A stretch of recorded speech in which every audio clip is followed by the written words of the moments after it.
few weeks ago, I bought a wrecked helicopter for 10 grand, and I just received a phone call saying the repairs are all done. A guitar came to the shop today, signed by 2 rock and roll legends, and I am absolutely nerding out on it.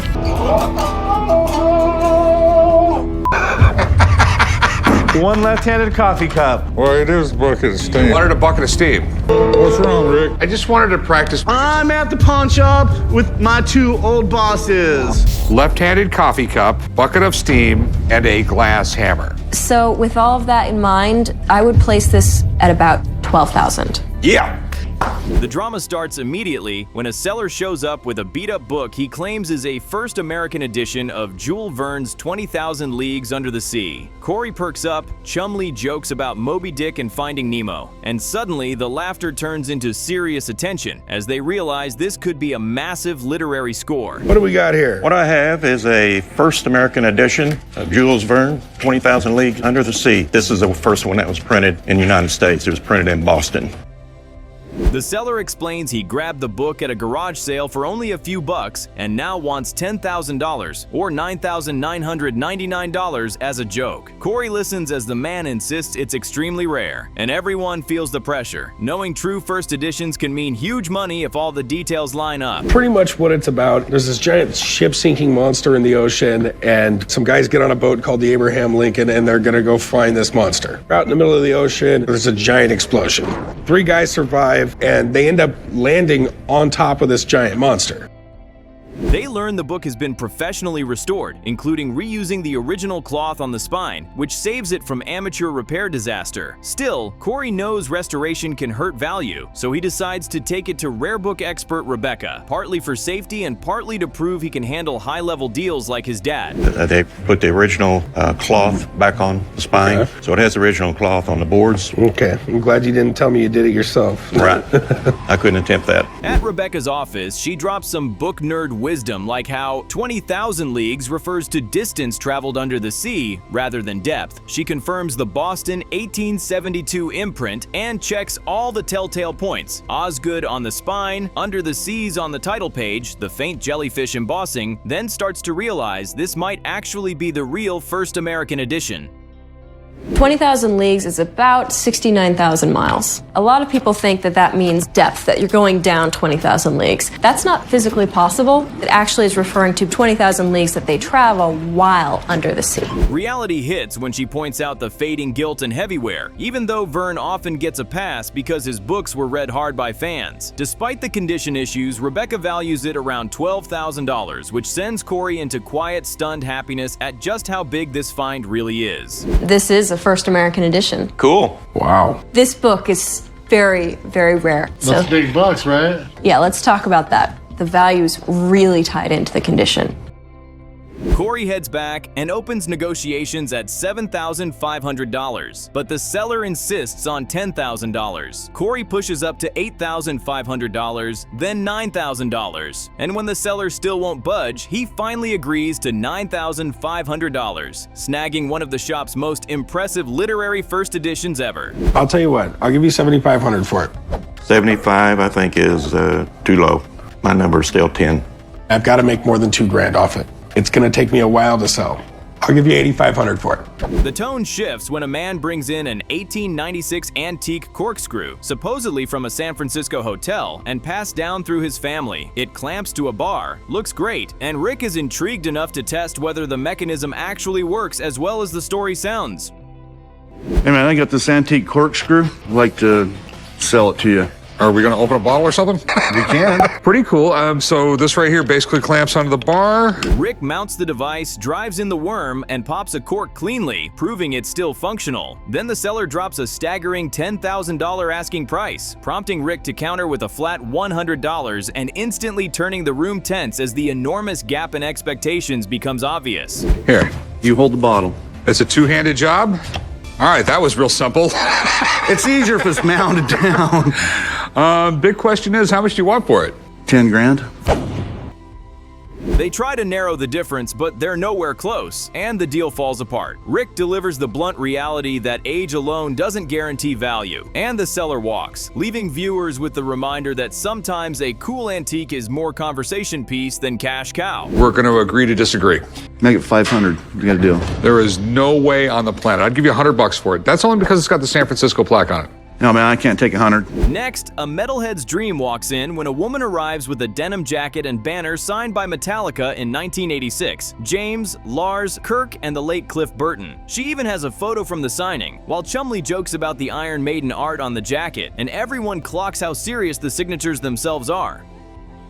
Oh, that's pretty cool. When did you get this? This is from 1986. Definitely from 1986. It's an Iron Maiden jacket. Yes, it's Metallica though, also. Corey clearly wants the pieces but refuses to gamble on guesswork. He calls Steve from PSA, a top-tier autograph authenticator and massive Metallica fan, knowing that if anyone can confirm these signatures, it's this guy. You know, I really don't know what this stuff is worth. I'd like to have somebody actually verify the signatures.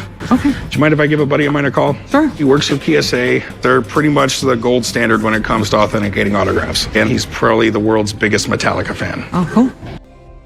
Steve arrives and immediately goes nostalgic, talking about early albums like Kill 'Em All, Ride the Lightning, and Master of Puppets, the era this signed set comes from. He carefully examines the fabric, ink, and period details, treating it like both a fan and a forensic examiner. This is all about Metallica right here. First three albums, Kill 'Em All, Ride the Lightning, Master of Puppets, that was the core four guys. Kirk Hammett, guitar. James Hetfield sang, played guitar. Lars, of course, on the drums. He compares the autographs to verified examples. James's strong handwriting, Lars's energetic script, and especially Cliff Burton's rare, rushed signature from that short career window. And everything matches up. Steve gives the green light, confirming the autographs are authentic, and the seller's relieved reaction says it all.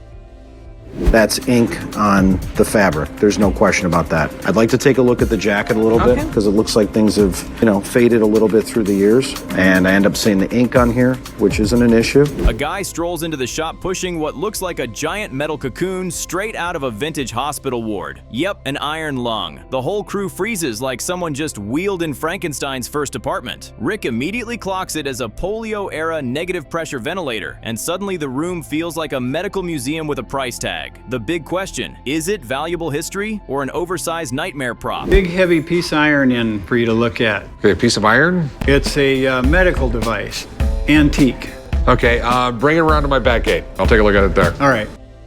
The seller casually says he dug it up at his buddy's construction site, and Rick launches into a mini dissertation on how machines like this kept thousands alive when polio crippled their breathing. Despite the meaningful backstory, Rick keeps circling the same issue. It's enormous, unsettling, and not exactly the kind of thing homeowners fight to display next to the family photos. Still, the seller drops his ask, a cool $100,000. Cue everyone's internal, "Are you serious?" alarm. Where did you get an iron lung? A what? It's an iron lung. What I do know is that it is a very important historical medical device, and it's worth something. Rick's reaction is priceless. $100 grand for something that looks like it belongs in a haunted hospital tour? He inspects the beast anyway. The frame is intact, the entry ports are still there, but the cushions and viewing glass are long gone. Rick doesn't sugarcoat it. Without those parts, it's basically a giant steel relic only valuable if you're melting it down. Reality hits hard. The porthole still open up? Yes, sir. Yeah, I can't imagine living in this thing. And some people lived in these things for years and years and years. It's basically there except for the glass. All the soft parts are gone. The seller insists doctors could use it as a teaching piece if restored, and Rick agrees, theoretically, but that doesn't magically conjure a buyer. With a sympathetic shrug, Rick passes. The seller walks off in disbelief, mumbling something about restoring it himself. Expectation, $100,000. Result, 0. Ouch. Where in the world are you going to find something that's this historically important? I don't see anybody buying them, so I really can't do anything with it. Next comes a guy carrying something even stranger, a space shuttle toilet seat. Yes, NASA's finest tush technology. Rick stares at it and deadpans, "That's for a pretty tiny butt." The seller explains astronauts had to strap themselves down so their business wouldn't go floating around like rogue satellites. At this point, everyone's picturing zero gravity chaos. Rick, with absolute seriousness, asks if the guy ever used it. Thankfully, no. For a really, really small butt. Right. You need a good tight seal so there's no leakage. You either have to hold yourself down or maybe push from the ceiling, push yourself down onto the seat. All right. The seller wants $400, and Rick jokes about the toilet seat market being unpredictable, which might be the understatement of the entire series. He admits it's weird and cool, but he's not convinced it's real. Time to call in the space nerds. It's a polyurethane foam, and they coat it so you have zero outgassing in space. Zero outgassing. That is a really politically correct word for fart and stinky. Rick's aerospace expert shows up and immediately confirms the seat is legit. He demonstrates how it locked astronauts in place so waste wouldn't escape into orbit. Then he casually mentions NASA had to measure every astronaut's backside for proper fit. The shop erupts. This might be the most unintentionally hilarious masterclass they've ever had. I have to ask, where the heck did you get this? Well, out of college, I took a job with Sanderson Plumbing Products. One of the engineers that worked on this program offered this to me. It's interesting in space. The expert keeps going, explaining that early astronauts used a waste system that was basically, well, a condom with ambition. Rick's face says, I did not sign up for this today. It's educational, awkward, and hysterical all at once. Of all the astronauts. Okay. That took care of one end. How was the other end taken care of? Well, surprisingly, the other end fits into a tube. After the expert leaves, Rick and the seller finally sit down to talk numbers. The item is rare, genuine, and absolutely ridiculous. 3 of Rick's favorite qualities, but he still needs to profit. The seller holds tight at $400 while Rick fires off lower offers.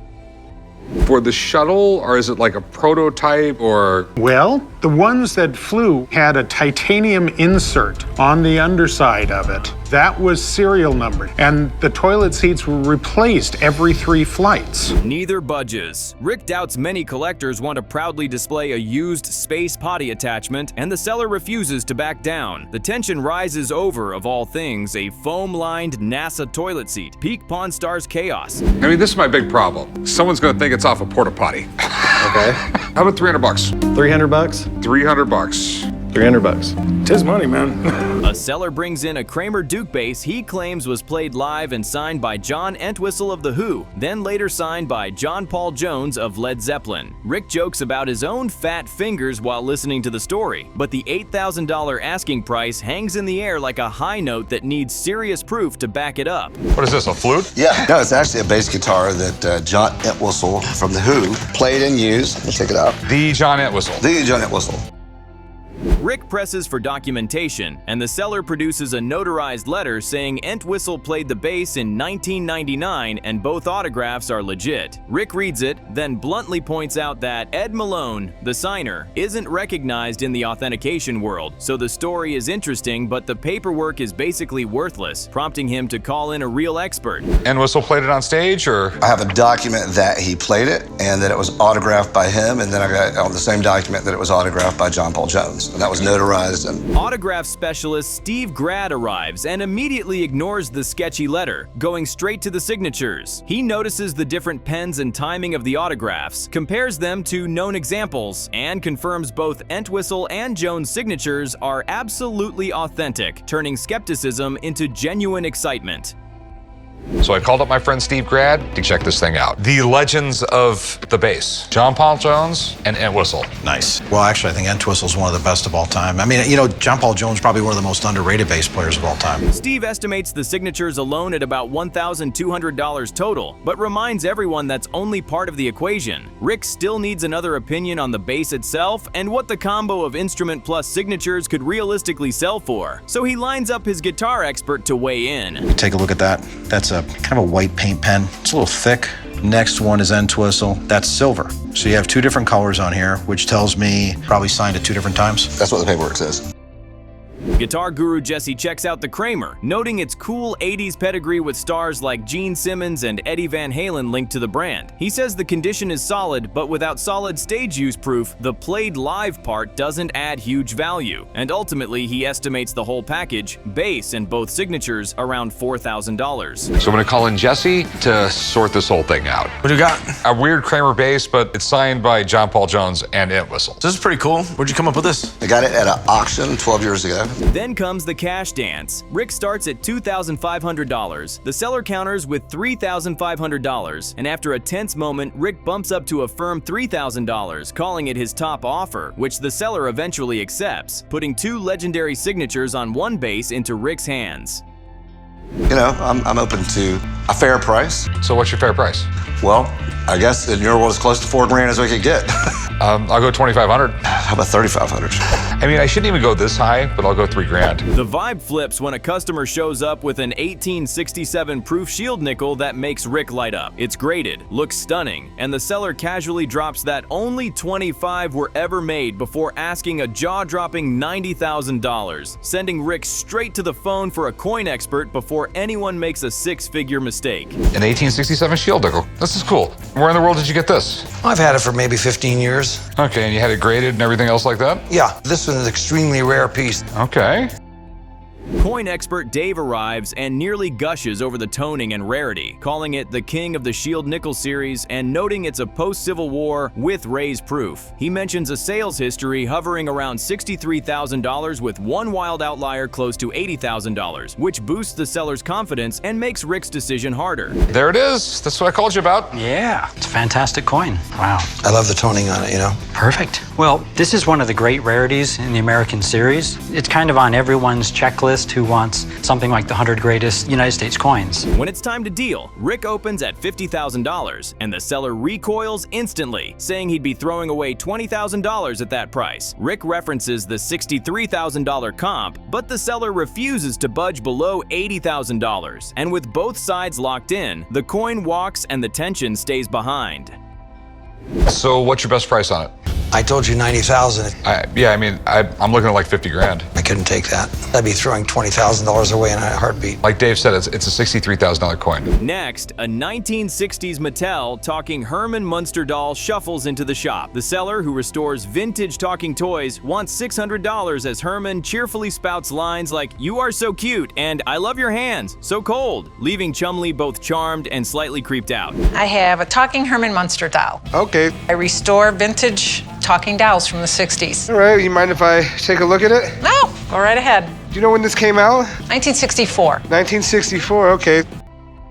Chumley tests the pull string and listens to the voice box, checks the tush tag, and inspects the paint to make sure the restoration wasn't botched. He knows pricing restored toys can be tricky and decides to bring in an expert who specializes in this spooky fun corner of collecting. The Monsters was a huge hit when it came out. I recall Herman Munster's the head of the household. He was part of a family of monsters, and they were just trying to live their daily life as normal people. But you can imagine at 7 feet tall, size 26 shoe. Johnny, the toy expert, arrives and instantly recognizes the doll as a 1964 Mattel original. He confirms the restoration looks right, the voice mechanism works well, and estimates its value between $600 and $650, which makes Chumley happy, but also reminds him he still needs room for profit. A woman came in with a 1960s talking Herman Munster doll that she restored herself. It's a really cool piece of TV memorabilia, but I'm not exactly sure how to price it. So I called up Johnny to come down and help me. Got a Herman Munster? That's cool. Chumley opens with a $450 offer, and the seller comes back at $500 without hesitation. Knowing the doll is clean, functioning, and based on a beloved character, Chumley agrees, landing Herman for $500 and scoring a piece that's equal parts creepy and crowd-pleasing. Tell me what you want for it. I would like $600 for him. Okay, there's gonna be no way I can get you $600. Although it's obviously worth $600, I gotta have room to make something there. Mm-hmm. Would you take $450? A seller arrives holding an 1861 Sharps and Hankins experimental rifle, the kind of antique that practically whispers Civil War secrets. Rick perks up, intrigued but wary, because experimental can mean rare, or nobody wanted it then and nobody wants it now. The seller hopes it'll bankroll his next antique gun purchase. It's an 1861 Sharps and Hankins experimental rifle. That's pretty cool. It was most likely some weird prototype. Do you know how many they made? Somewhere between 700 and 750 of them between 5 different models. Rick launches into context mode, explaining how weapons innovation exploded during the Civil War. This rifle might feel slow today, but back then, it was cutting edge. He even drops a trivia nugget about sharpshooters that clearly makes his day. But then he notices the stock looks refinished, and suddenly the excitement dims. There was 1,000,001 experimental or prototypes and all this other things because there was like an explosion in gun technology. A lot of weird designs were coming out because all the other designs were patented. The seller asks for $3,000. Rick, unsure of the gun's true worth, calls for an expert. The seller crosses his fingers, hoping this gamble pays off. Well, I was hoping to get $3,000. One of my problems with this is when you start getting guns that are, you said there's only 700 or 800 of them made, then there's 5 different models. It's a very thin market. Sean, the firearms expert, arrives and immediately geeks out over the mechanical evolution of guns during that era. He praises the Sharps name and explains how trained troops could fire rapidly compared to old-school muskets. Experimental rifle. I love seeing things like this because at the beginning of the Civil War, you had at least a half a dozen firing technologies fighting against each other. But then comes the deal breaker. The barrel is an oddball length, 23 3/4 inches, which screams modification. Sean gently confirms it's been altered, tanking the rarity. You can feel the seller's heartbeat drop. When they were going into production, they're going to make it a standard length. It's going to be 23 or 25 or what have you. This has got 23 3/4? More, it's in between. It's weird. Like 5/8. That would not be the standard number that they would land on. Sean values it at $1,500 to $2,000. Rick lowballs with $1,000, nudges to $1,050, but the seller refuses, holding the line at $1,500. He leaves defeated. So what will you realistically take for it? I would say $17,500. No, because that's what he said I could retail it for. It's been messed with. And if it hadn't been messed with, I would have paid you your $3,000 in a minute. I will give you $1,000. That's what I can give. Then a man enters with French antique door knockers, yes, knockers, as severance pay from a 30-year job. Rough. Corey describes how certain regions use specific designs for men and women, turning this into a cultural lesson. Nice French antique door knockers. You worked for them for how long? And this was your severance package? Okay. Well, what's really cool is that you have the other smaller one here. I know in Muslim countries that the 2 door knocker thing was pretty important. The guy nearly faints when Corey offers $200. After a bout of reluctant bargaining, he settles at $250. Dinner with his wife becomes the emotional consolation prize. For this one, I was asking $1,200. For this one, $600. I can tell you right now, man, that kind of money on these 2 things is just not there. If they came off Napoleon's house, maybe. And we're looking at like $200. Next up, a gorgeous 1840s chess table with over 500 pieces of inlaid wood. Rick admires it, while also admitting his kids still mop the floor with him in chess. The seller confidently asks for $5,000. Is an amazing chess table. Okay. It's from the 1840s. There's over 500 pieces of inlaid wood. What we know as chess has been around since the Middle Ages, and we still play it. It's the one game where you can learn how to play it when you're 7, and 50 years later, you still ain't got it down pat. He compares the table's uniqueness to the bizarre Fiji mermaid hoax, which makes Rick laugh, but doesn't make the price look any better without a maker's name. Rick calls an expert. And then you start looking at it closer. Well, what is it? What's this? This is called a Fiji mermaid. They would take like a seal or a whale, and they'd take a shrunken head of something, and they'd sew it onto it, and they called it a man-made or mermaid, so it became the Fiji mermaid. The expert confirms the era and craftsmanship, but warns that these tables, despite being beautiful, don't exactly spark bidding wars. The body of a monkey, they would take the tail of a fish and they would sew them together, and you can see the stitching here. You were saying something about a Fiji mermaid, so I thought, it'd be kind of fun to see one. Yeah, I'm just not going to sleep for 3 weeks. Rick makes a much lower offer. The seller hopes for a miracle, but no dice. He walks away empty-handed and crestfallen. And for a certain price, I would do it, but I can't do it for $500. I go half. It's an incredibly cool table, but if we're that far off, we're obviously not going to make a price. That's fine. That's fine. I understand. I just love the table, and for that, I really have to